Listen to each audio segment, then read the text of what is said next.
नमस्कार दोस्तों, स्वागत है आपका आज दिन भर की 10 बड़ी खबरों के इस छोटे से वीडियो में। जी हां दोस्तों, इस वीडियो में आपको देखने को मिलेगी आज दिन भर की 10 बड़ी खबरें। तो जान लेते हैं पहली बड़ी खबर। प्रधानमंत्री नरेंद्र मोदी ने कहा, आजादी के बाद कुछ गिने चुने परिवारों के लिए नवनिर्माण किया गया है। जी हां दोस्तों, प्रधानमंत्री नरेंद्र मोदी ने शुक्रवार को कांग्रेस पर हमला करते हुए कहा कि एक समय था जब देश की धार्मिक और सांस्कृतिक पहचान पर बात करने में संकोच किया जाता था और आजादी के बाद कुछ गिने चुने परिवारों के लिए नवनिर्माण किया गया, जबकि उनकी सरकार उस संकीर्ण सोच को पीछे छोड़कर नए गौरव स्थलों का निर्माण कर रही है, उन्हें भव्यता दे रही है। गुजरात में सोमनाथ मंदिर के निकट नवनिर्माण सर्किट हाउस का ऑनलाइन उद्घाटन करने के बाद प्रधानमंत्री मोदी ने संबोधन में यह बात कही। प्रधानमंत्री का यह बयान ऐसे समय में आया है जब विपक्षी दलों द्वारा सरकार पर विकास और पुनर्निर्माण के नाम पर ऐतिहासिक धरोहरों को मिटाने का आरोप लगाया जा रहा है। इस कड़ी में ताजा मामला इंडिया गेट स्थित अमर जवान ज्योति को राष्ट्रीय समर स्मारक पर जल रही लौ के साथ विलय किए जाने का है।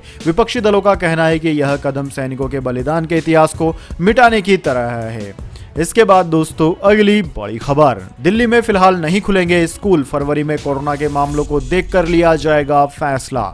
जी हां दोस्तों, राष्ट्र राजधानी दिल्ली में स्कूलों के खुलने की संभावना या प्रस्ताव से दिल्ली सरकार ने इनकार कर दिया है। दिल्ली सरकार के अनुसार फिलहाल ऐसा कोई विचार नहीं है कि राजधानी में स्कूलों को खोला जाए। हालांकि सरकार की ओर से यह भी कहा गया है कि फरवरी के पहले सप्ताह में कोरोना के मामलों को देखते हुए स्थिति की समीक्षा की जाएगी और उसके बाद ही कोई फैसला लिया जाएगा। इससे पहले यह खबर थी कि राजधानी में अब जल्द ही सरकार स्कूलों को खोलने पर भी विचार कर सकती है। इसके बाद दोस्तों अगली बड़ी खबर, इंडियन रेलवेज बदल गए ट्रेन में रात को सफर करने के नियम, अब ऐसा करने वालों की खैर नहीं।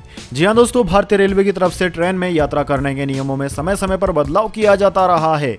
ऐसे में अब फिर से नियमों में बदलाव किया जा रहा है। इस बार रेलवे ने रात में यात्रियों को नींद में होने वाली परेशानियों को ध्यान में रखते हुए कुछ नियम बनाए हैं। इसके बाद रात में यात्रियों की नींद डिस्टर्ब नहीं होगी। जी हां दोस्तों, और नए नियमों को तत्काल प्रभाव से लागू भी कर दिया गया है। नए नियमों के मुताबिक अब आपके पास कोई भी सह यात्री मोबाइल पर तेज आवाज में बात नहीं कर सकेगा और न ही तेज आवाज में गाने सुन सकेगा। यात्रियों की तरफ से शिकायत मिलने पर रेलवे ऐसे लोगों के खिलाफ कार्यवाही करेगा। यह फैसला यात्रियों की सुविधा को ध्यान में रखते हुए लिया गया है। नए नियमों के तहत यह भी प्रावधान है, यदि ट्रेन में यात्री से मिलने वाली शिकायत का समाधान नहीं हुआ तो ट्रेन स्टाफ की जवाबदेही तय की जा सकेगी। रेलवे मिनिस्ट्री की तरफ से सभी जोन को आदेश जारी कर इस नए नियम को तत्काल प्रभाव से लागू करने का आदेश दे दिया गया है। इसके बाद दोस्तों अगली बड़ी खबर, दुनिया में एक दिन में आए 34.61 लाख कोरोना केस, अमेरिका में 2374 लोगों की मौत। जी हां दोस्तों, दुनिया में बीते दिन 34.61 लाख नए संक्रमितों की पहचान हुई। 18.85 लाख लोग ठीक भी हुए, जबकि 8,832 लोगों की मौत हुई। नए संक्रमितों के मामलों में अमेरिका 7.10 लाख के साथ सबसे ऊपर रहा, जबकि दोस्तों 4.36 लाख नए मामलों के साथ फ्रांस दूसरे नंबर पर, वहीं 3.17 लाख नए मामलों के साथ भारत तीसरे नंबर पर रहा।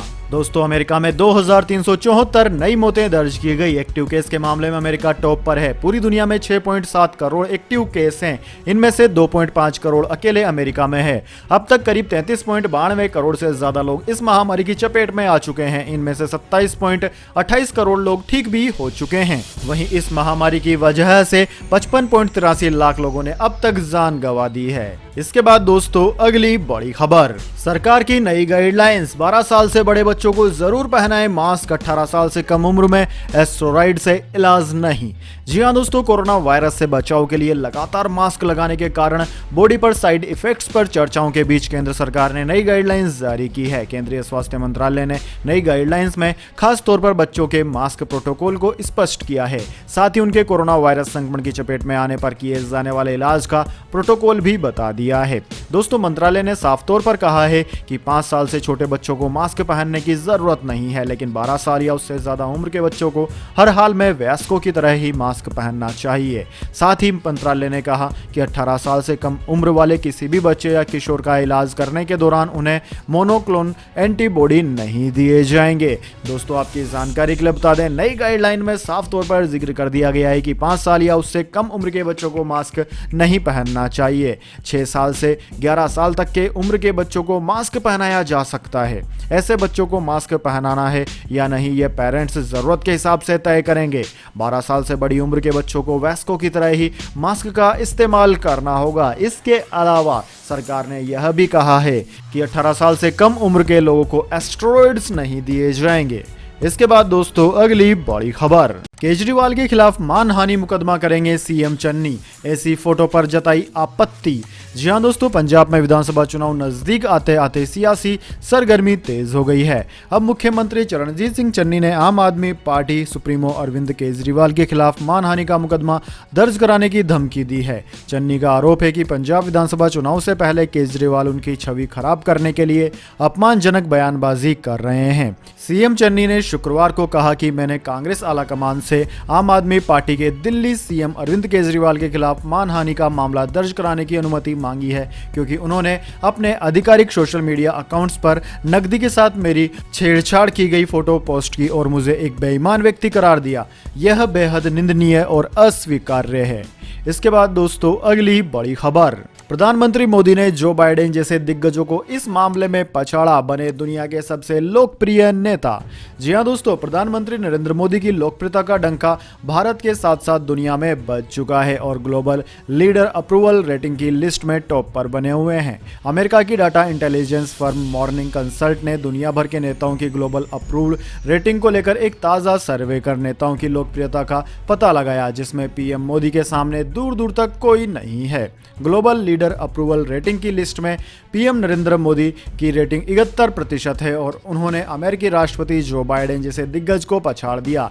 इतना ही नहीं, प्रधानमंत्री मोदी के आसपास भी कोई नेता नहीं है। दोस्तों, ग्लोबल लीडर अप्रूवल रेटिंग में दूसरे नंबर पर मेक्सिको के राष्ट्रपति एंड्रेस मैनुअल लोपेज ओब्राडोर हैं, जिनकी रेटिंग 66% है। तीसरे नंबर पर मौजूदा इटली के प्रधानमंत्री मारियो द्रघी की रेटिंग 60% है। इसके बाद इस लिस्ट में जापान के प्रधानमंत्री फूमियो किशिदा का नंबर आता है। उसके बाद जर्मनी चांसलर ओलाफ स्क्लोज़ 44% पर हैं। इसके बाद दोस्तों अगली बड़ी खबर, भारत के गगनयान कार्यक्रम को मिली गति, इसरो ने किया रॉकेट के लिए इंजन परीक्षण।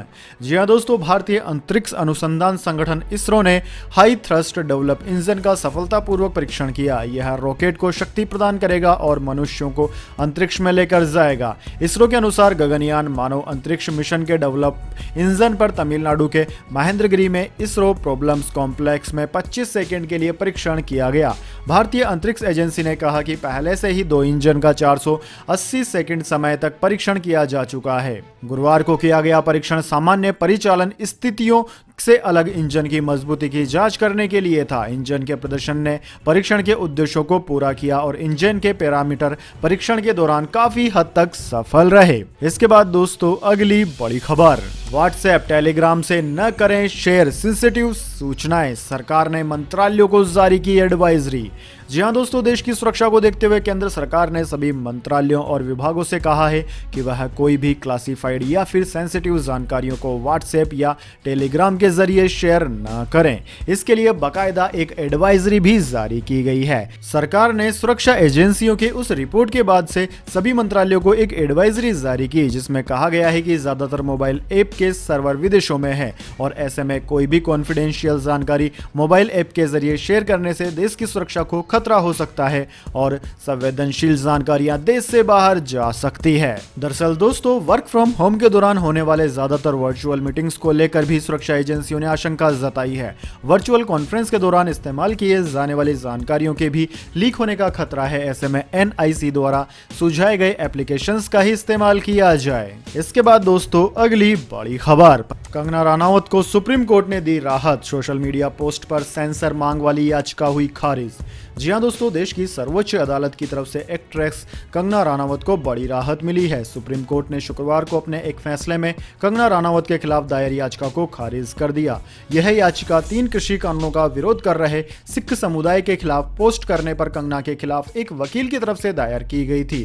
सुप्रीम कोर्ट के जस्टिस DY चंद्रचूड़ की अगुवाई वाली बेंच ने यह फैसला लिया। याचिकाकर्ता ने सुप्रीम कोर्ट से अपनी याचिका में कंगना रनावत के सोशल मीडिया पोस्ट पर कड़ी सेंसरशिप की मांग की थी, लेकिन कोर्ट ने इस पर सुनवाई से इनकार करते हुए कहा कि इसके लिए कानून में पहले से कई प्रावधान है। कोर्ट ने कहा कि आर्टिकल 32 के अनुसार इस मुद्दे पर कोर्ट सुनवाई नहीं कर सकता। इसके साथ ही सुप्रीम कोर्ट ने कंगना के खिलाफ सिख समुदाय के खिलाफ उनके बयानों के लिए एफआईआर दर्ज करने के लिए दायर याचिका को भी खारिज कर दिया। हालांकि कोर्ट ने इस मामले में मुंबई पुलिस को जांच जारी रखने के आदेश दिए हैं। इसके बाद दोस्तों अगली बड़ी खबर, तमिलनाडु स्कूल ने ईसाई बनने के लिए किया मजबूर तो परेशान छात्रा ने लगाया मौत को गले। जी हां दोस्तों, तमिलनाडु के तंजावुर जिले में 12वीं कक्षा में पढ़ने वाली एक नाबालिग छात्रा ने आत्महत्या कर ली। 17 साल की छात्रा ने मरने से पहले आरोप लगाया कि स्कूल के अधिकारियों ने जबरन धर्म परिवर्तन कर ईसाई बनाने के लिए मजबूर किया, जिसके बाद उसने अपना जीवन समाप्त करने का फैसला किया। इस घटना पर संज्ञान लेते हुए राष्ट्रीय बाल अधिकार संरक्षण आयोग ने तमिलनाडु के पुलिस महानिदेशक को नोटिस जारी किया है। एनसीपीएसआर से मिली शिकायत के अनुसार छात्रा अरियालूर की रहने वाली है। वह तंजावुर जिले के sacred heart higher secondary school में 12वीं कक्षा में पढ़ाई कर रही थी। छात्रा ने आरोप लगाया था कि स्कूल अधिकारियों द्वारा ईसाई धर्म में परिवर्तित होने के लिए मजबूर किए जाने के बाद अपना जीवन समाप्त करने का फैसला किया। यह स्कूल अवैध रूप से बच्चों को ईसाई धर्म में परिवर्तित कर रहा था और विरोध करने वालों को कड़ी सजा दी जाती थी। शिकायत के अनुसार स्कूल के इस रवैये से छात्रा को मानसिक पीड़ा हो रही थी।